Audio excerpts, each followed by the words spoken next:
This morning, Christmas Day terror plot. Police foil a plan to detonate a bomb among festive crowds in Melbourne's CBD. A major breakthrough in the hunt for the Claremont serial killer.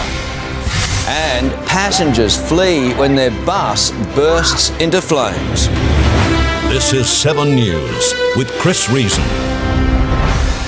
Good morning. They are describing it as one of the most substantial terrorist plots to be disrupted in years. A Christmas Day attack targeting some of Melbourne's most famous landmarks was foiled by police this morning. 5 men are in custody after pre-dawn raids across the city, accused of a plot involving explosives, knives and firearms.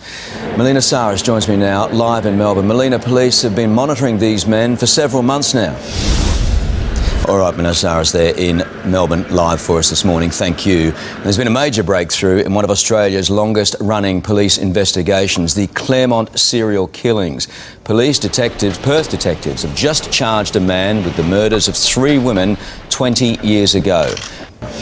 Passengers had to run to safety from a Sydney bus after the rear of the vehicle caught fire. The blaze broke out near the city's central station last night. Witnesses kept their distance as the intense flames quickly spread, sending thick smoke across the area.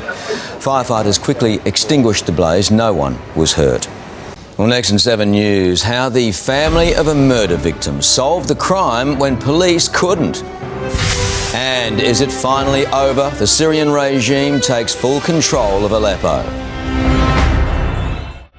The family of a murdered reality TV contestant in the United States has turned detective to solve her murder.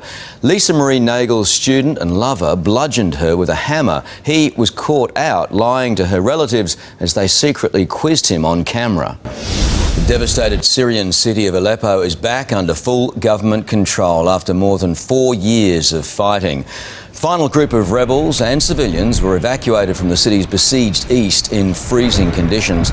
It's one of the most significant victories for President Assad since the uprising against him began.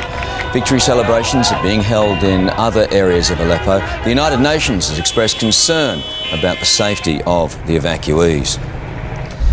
The Queen and Prince Philip have arrived in Sandringham for their traditional Christmas break. The pair delayed the trip to their private estate at the last minute yesterday after coming down with heavy colds. They had intended travelling from London by train. Instead, they took off from Buckingham Palace in a helicopter. 2 baby orangutans have been arrested by undercover police in Thailand. They've posed as buyers after receiving a tip-off on social media.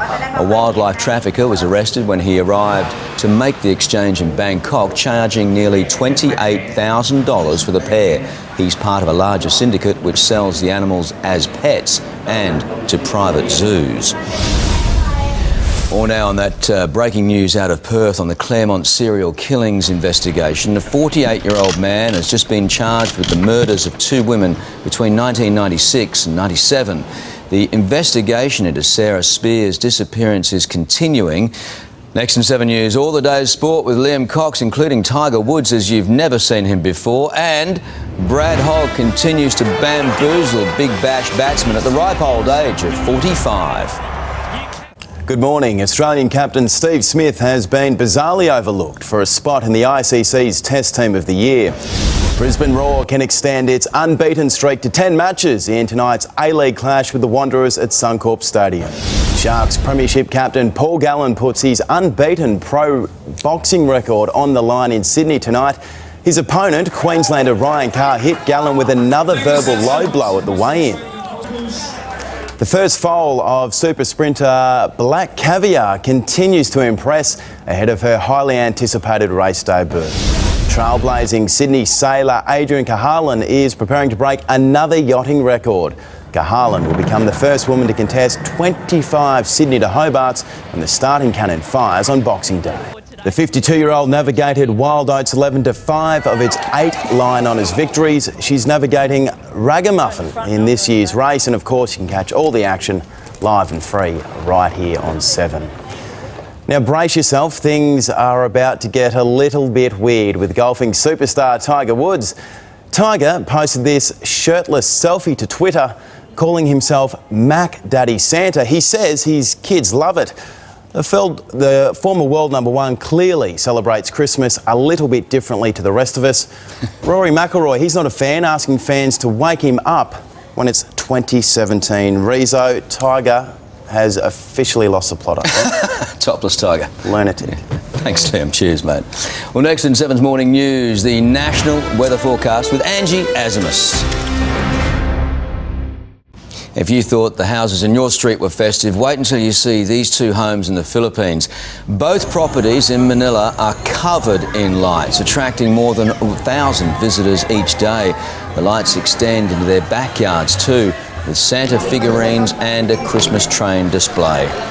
One owner has spent more than $40,000 so far and says he will keep buying decorations to entertain the crowds.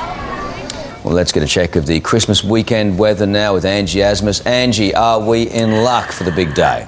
We are, Chris. Good morning. The festive forecast is shaping up very nicely. It's looking fine and warm. So checking our weather wall for today, though, Brisbane is seeing mostly cloudy skies, sitting on a warm 28 at the moment. Sydney's already reached its forecast maximum of 24, and conditions should remain fine, although a little overcast throughout the day. Melbourne is heading for a hot end to the working week. 29 the top. Morning cloud has cleared into a sunny afternoon. Across to Adelaide, it's a scorcher already, 34 degrees, with temperatures still climbing. On the satellite, an active monsoon and tropical cyclone Yvette are generating bands of rain and storms over the top end, and a series of troughs over southern WA, inland South Australia and Queensland are producing instability there. That's also drawing hot northerly winds across the southern states, which will make for a Christmas weekend scorcher. So Christmas Eve around the nation, fine and warm for most centres. Just a possible afternoon storm for Canberra. A steamy day for Melbourne, 31 with showers. And after a morning shower in Adelaide, the temperature will soar to 37. Christmas Day will be even hotter, high 20s in Brisbane and Sydney, 30s for Canberra, Melbourne and Perth, cracking 40 degrees for Adelaide, 35 in Melbourne, 29 for Hobart. More Christmas weather coming up at 4 and 6 p.m, Chris.